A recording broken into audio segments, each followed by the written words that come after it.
I'd like to continue by going over text on a path. So let's select this layer and delete it. Just press delete.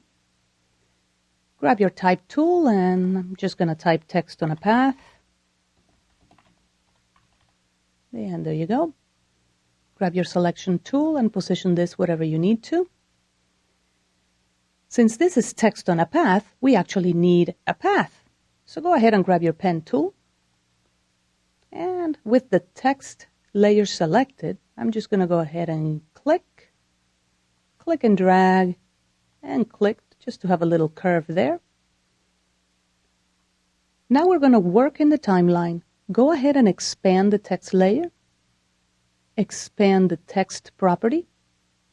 Expand where it says path options. And where it says path, where it says none, click there and choose mask 1. A couple of things happen when you do that. Your text layer will snap to the path. Let me go ahead and change tools here. And more parameters will appear here. Let me go ahead and resize this and make this a little bit wider so we can read the text. The different parameters mean this. Reverse path, if I just turn that on, is self-explanatory. Perpendicular to path, that just means each and every character will be perpendicular to the path or not. Force alignment. There you go. Will the text layer be as long as the path or not? First margin, if we scrub it, also self-explanatory. Last margin, if we scrub it, oh no, so self-explanatory now. The reason for that has to do with the text alignment. If it's left aligned, then only the first margin will work. If it's right aligned, then only the last margin will work.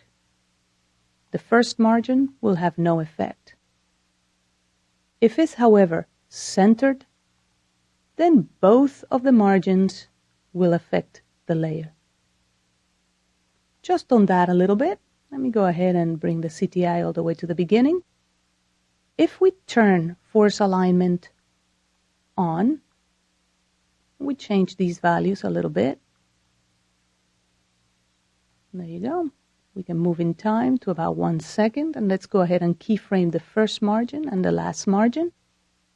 We can now navigate to the beginning, and let's go ahead and change these values so that the text is actually all scrunched up. If we play this, 0 on the numeric keypad, your text just opens like an accordion. A nice effect if you want to do that. Let's go ahead and delete these keyframes, and let's send these values back to the original. Click on the first value, press and hold Shift, click on the last one to select all of them. Now right-click any of them and choose Reset. It goes back to the original values. Let's go ahead and keyframe this so that it comes out of nowhere. And it leaves on the other side. RAM preview it. And there you go. You can add a little bit of motion blur to that if you wish. Remember, turn it on here at the layer level and also at the comp level. And let's do a RAM preview of that. If you want to slow it down, just bring the keyframes a little bit farther apart. And there you go. Any kind of path works in here. If you select the layer, press M for mask, we can go ahead and delete it. You can draw anything. You can draw a circle if you rather have your path on a circle.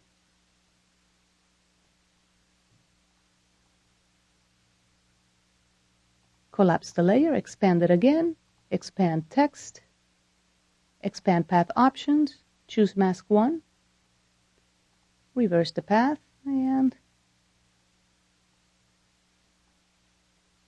let's go ahead and start it somewhere here.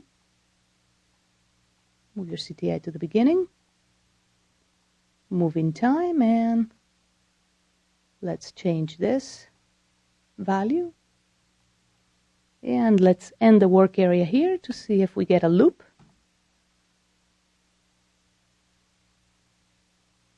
I'm pretty close. It's just hesitating a little bit. So we can navigate to the previous keyframe with the letter J. Page up to go back just one frame. And let's see if that works. And there you go. Perfect loop. Text on a path.